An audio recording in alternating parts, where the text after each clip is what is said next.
Hello, welcome back.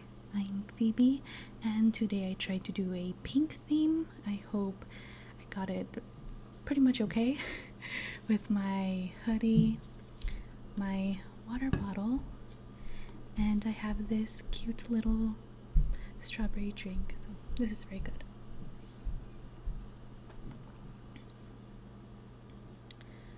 Alright, and we are going to be doing the Hunger Games quotes.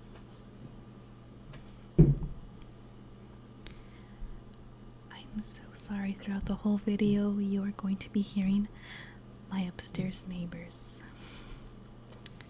I'm so sorry.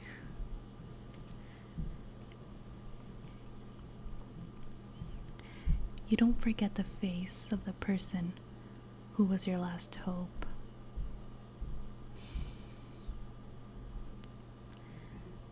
Wow.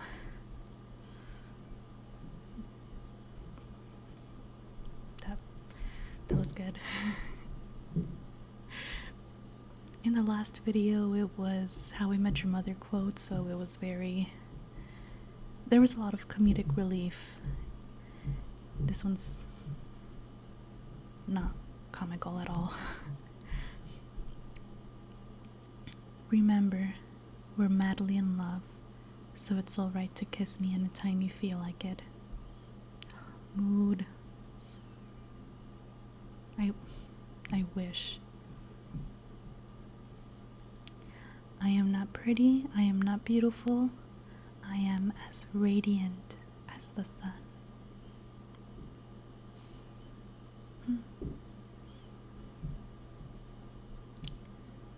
I'm all of the above.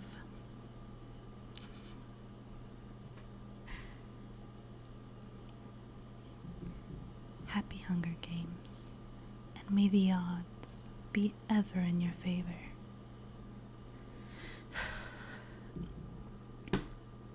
It's crazy that. Do you think she thought that would be such an iconic line, or like a staple in the Hunger Games franchise or in the books when she was writing them? Was she did she think about this line for weeks, or I don't know. Sometimes we don't know, or we don't know that we're writing or saying something that's going to be so memorable. I wonder if she knew this was going to be one of those lines. Destroying things is much easier than making them. Yes. Yeah. When I was... Oh my gosh. They're making so much noise upstairs. When I was smaller, I would try to reverse engineer my toys, and I just ended up destroying them. So, yes.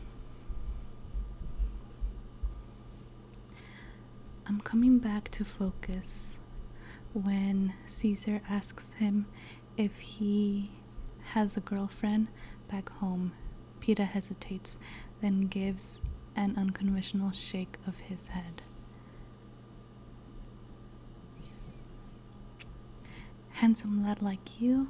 There must be some special girl. Come on, what's her name? Says Caesar. Peter says, well, there's this one girl.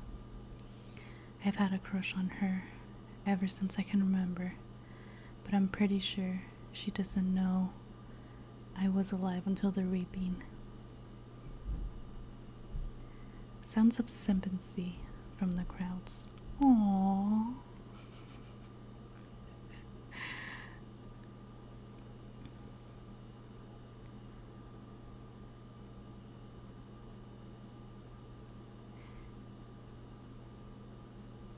I'm sorry, I lost my place. I'm still getting used to my contacts. She have another fella? Asks Caesar. I don't know, but a lot of boys like her, says Peter. So here's what you do. You win. You go home. She can't turn you down then, eh? Says Caesar encouragingly. I don't think that's going to work out. Winning won't help my case, says Peeta. Why ever not? Says Caesar. Peeta blushes, beet red, and stammers out because she came here with me.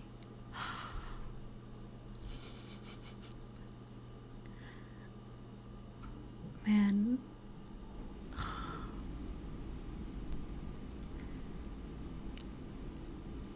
He was too good for her. He was too good for her. And I'm strictly speaking on the movies. I know in the books it was a different story. But he was too good for her. Next quote. Stupid people are dangerous. I 100% agree.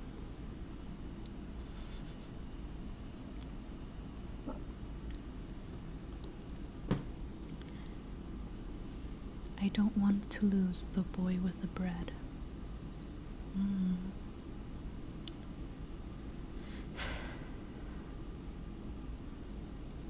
I can feel Peeta press his forehead into my temple, and he asks, so now that you've got me, what are you going to do with me? I turn to him. Put you somewhere you can't get hurt.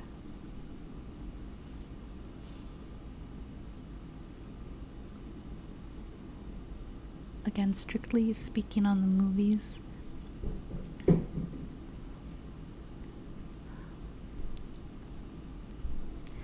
wish I knew what they were doing. I did say that he was too good for her, but the way that she protected him, I don't know. I was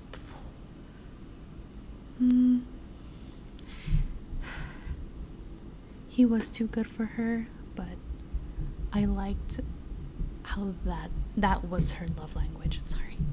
That was her love language. She protected him like crazy.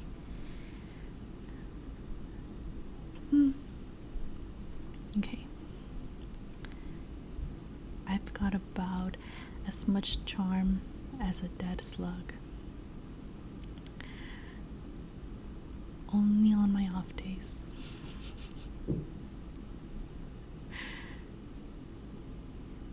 You here to finish me off, sweetheart?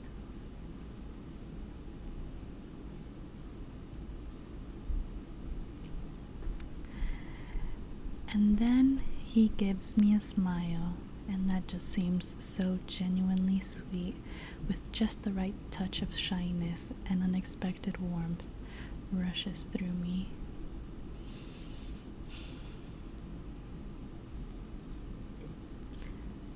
Some people just know how to write feelings. Like when she wrote, he turned that blushes beet red and was like, I don't know, just some people know how to write. Obviously this is like teen drama, teen fiction, and yeah, when I was introduced to this when I was a teen, yeah, I was like, oh my gosh. And now still I read it, and reading it right now I'm just like, oh my gosh. Like even I get read a little bit.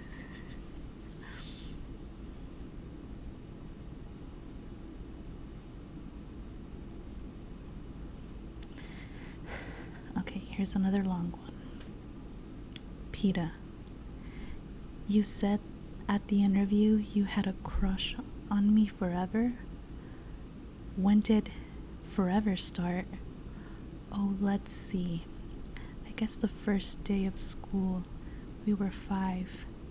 You had on a red plaid dress, and your hair, it was in 2 braids instead of 1. My father pointed you out when we were waiting to line up. Your father? Why? He said, see that little girl? I wanted to marry her mother, but she ran off with a coal miner. What? You're making that up. No, true story. And I said, a coal miner? Why did she want a coal miner if she could have had you? And she said, because when he signs, even the birds stop listening. Oh.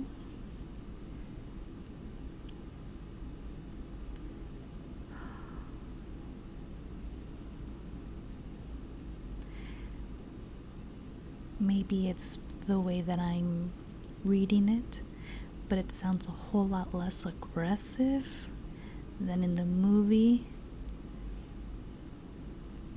Maybe if I read it again, but put Katniss's part with a little bit more aggression. Let's see. PETA, you said at the interview you had a crush on me. Forever. When did forever start?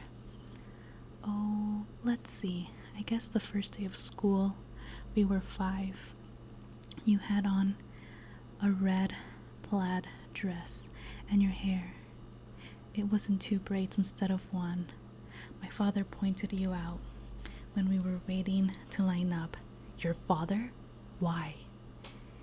He said, see that little girl? I wanted to marry her mother, but she ran off with a coal miner. What? You're making that up. No, true story. I said, a coal miner? Why did she want a coal miner if she could have had you? And he said, because when he signs, even the birds stop to listen.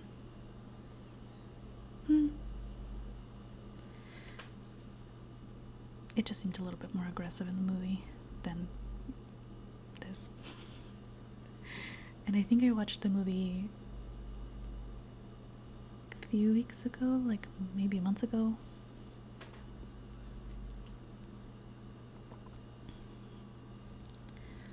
This is very good, but it's way too sweet. Good thing it's very small.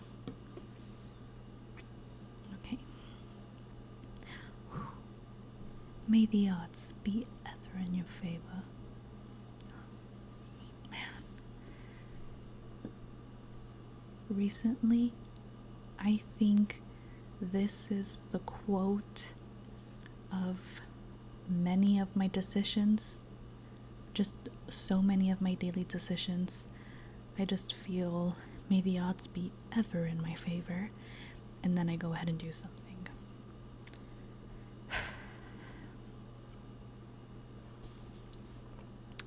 District 12, where you can starve to death in safety.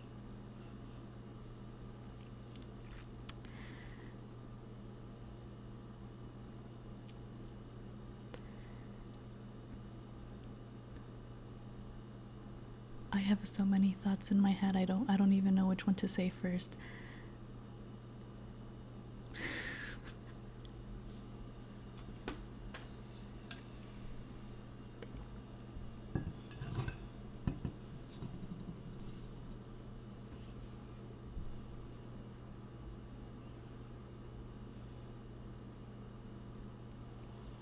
Okay, here's another long one. If PETA and I were both to die, or they thought we were, my fingers tremble with a pouch on my belt, freeing it. PETA sees it, and his hand clamps onto my wrist. No, I won't let you. Trust me, I whisper. No, trust me, I whisper. He holds my gaze for a long moment, then lets go. I loosen up the top of the pouch and pour a few spoonfuls of berries into his palm. Then I fill my own. On the count of 3, Peter leans down and kisses me once, very gently. On the count of 3, he says, getting that last kiss in. We stand, our backs pressed together, our empty hands locked tight. Hold them out. I want everyone to see, he says. I spread out my fingers, and the dark berries glisten in the sun. I gave Peta's hand one last squeeze as a signal, as a goodbye, and we were beginning to count. 1, maybe I'm wrong. 2, maybe they don't care if we both die.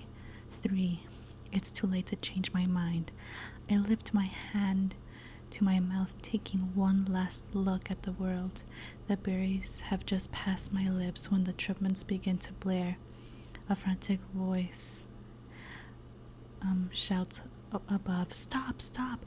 Ladies and gentlemen, I am pleased to present the victors of the 74th Hunger Games, Katniss Everdeen and Peeta Mellark. I give you the tributes of District 12.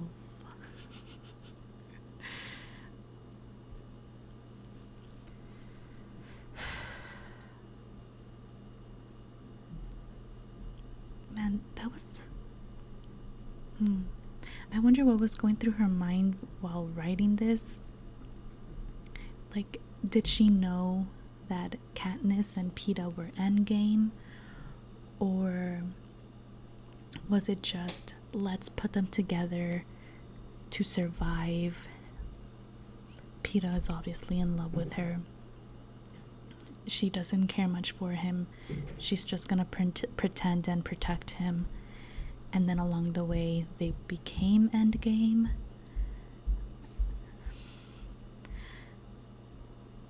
I find, like, endgame couples or ships just interesting.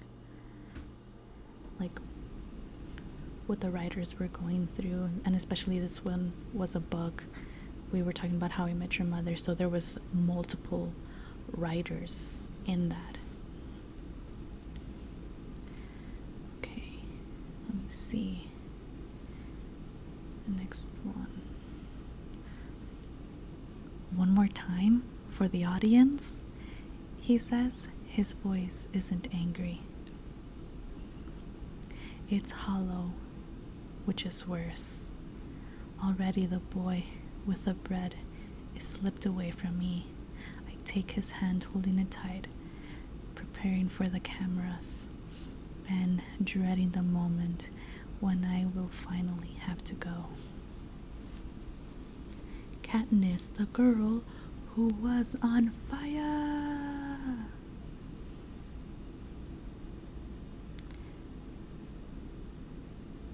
I think they wanted the girl on fire quote or thing to be bigger than it was, but then the Mockingjay ended up being more.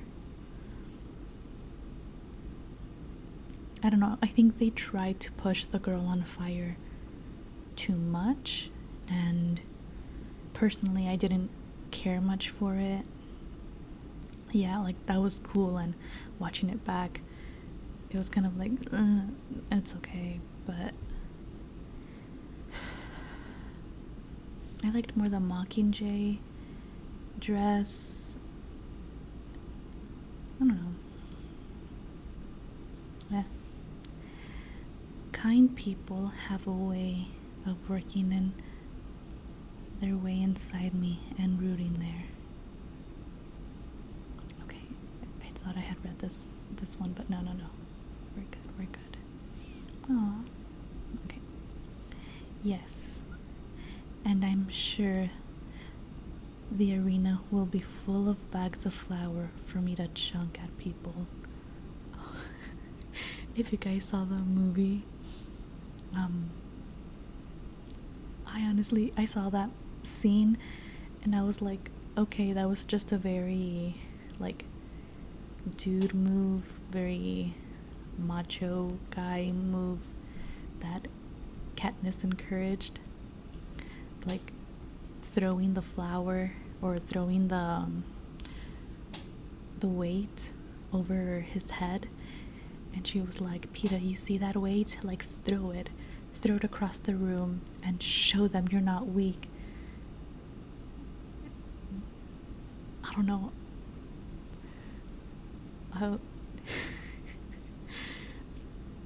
And he was like, fine. I,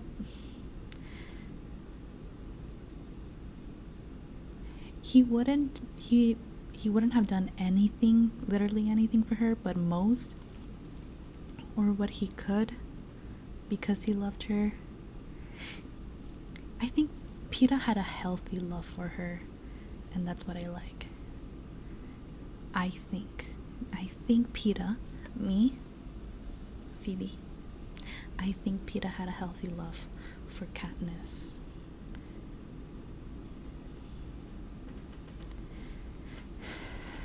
Here's some advice: stay alive. That was advice for 2020 as well.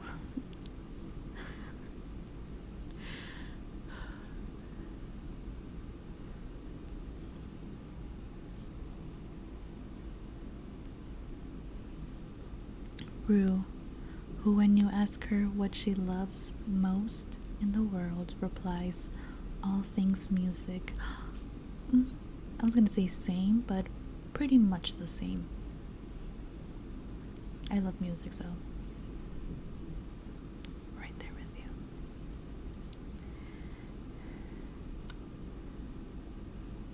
For there to be betrayal, there would have been trust first. Yes. Ouch.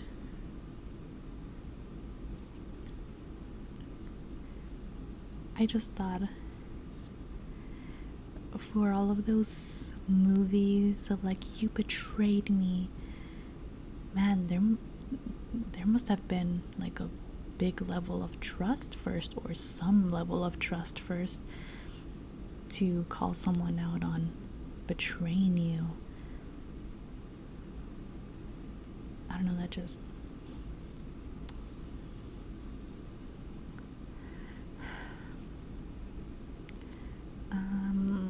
okay, yeah, I don't know why some of these quotes repeat, so I read them a little.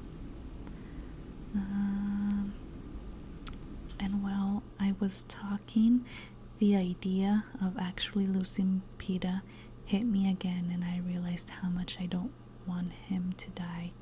And it's not about the sponsors, and it's not about what will happen when we get home. And it's not just that I don't want to be alone, it's him. I do not want to lose the boy with the bread.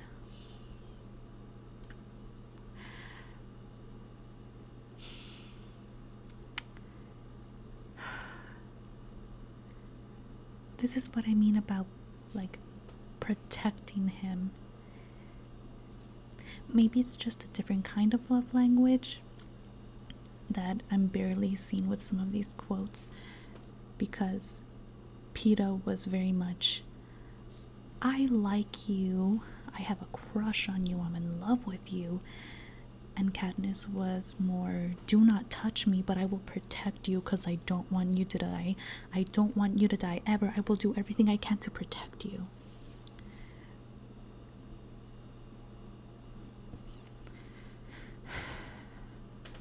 You're not leaving me here alone, I say, because if he dies, I'll never go home. Not really. I'll just spend the rest of my life in this arena trying to think my way out.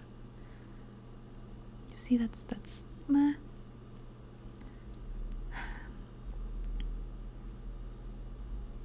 I don't know.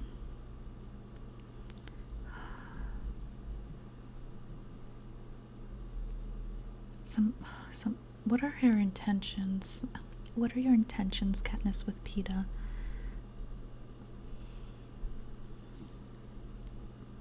Because the whole love triangle thing, I know some people can do it, but I do not, personally, I do not understand liking or being able to have feelings for more than one person at a time, or liking more than one person at a time.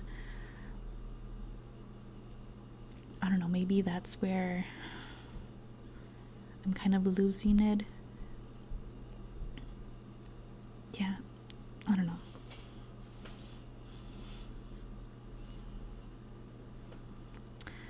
We could do it, you know. What? Leave the district, run off, live in the woods, you and I. We could make it.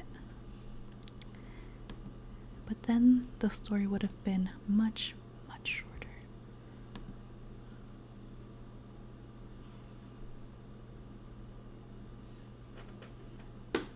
You have a remarkable memory. I remember everything about you. You were the one who wasn't paying attention. I do not remember where this is from exactly.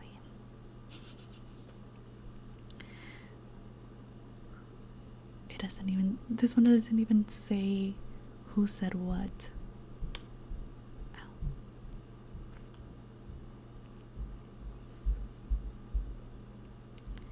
Okay, let's see, because some of these are repeating. They're already taking my future. They can't have the things that mattered to me in the past.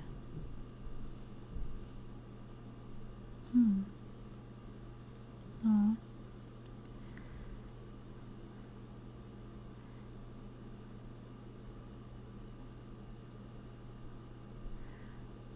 Okay.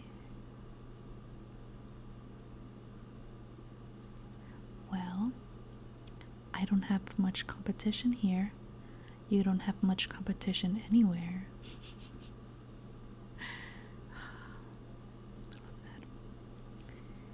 Here, your dreams are sweet and tomorrow brings them true. Here is the place where I love you.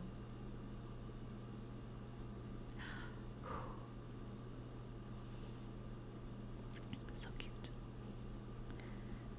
It's lovely. If only you could frost someone to death. Don't be so superior. You can never tell what you will find in the arena. Say, it's a gigantic cake.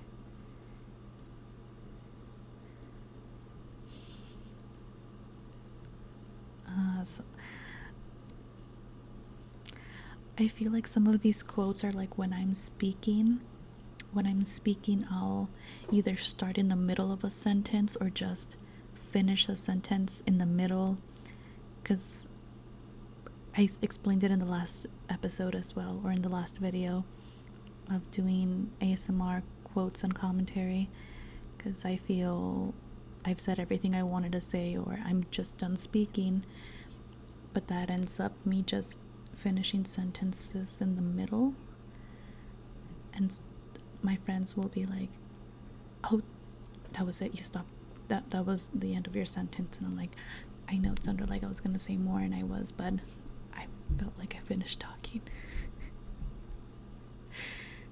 I don't know, does someone else do that?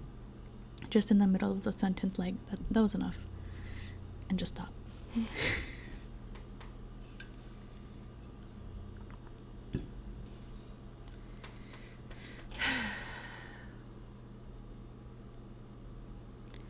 Let me see. I'm gonna read one more. My mother says healers are born, not made. Okay, one more. I have kept track of the boy with the bread. Pita. Anyway, that was the Hunger Games ASMR quote reading and commentary. So please subscribe, give it a like, comment down below, you know, all that jazz. And thank you so much for watching. Bye.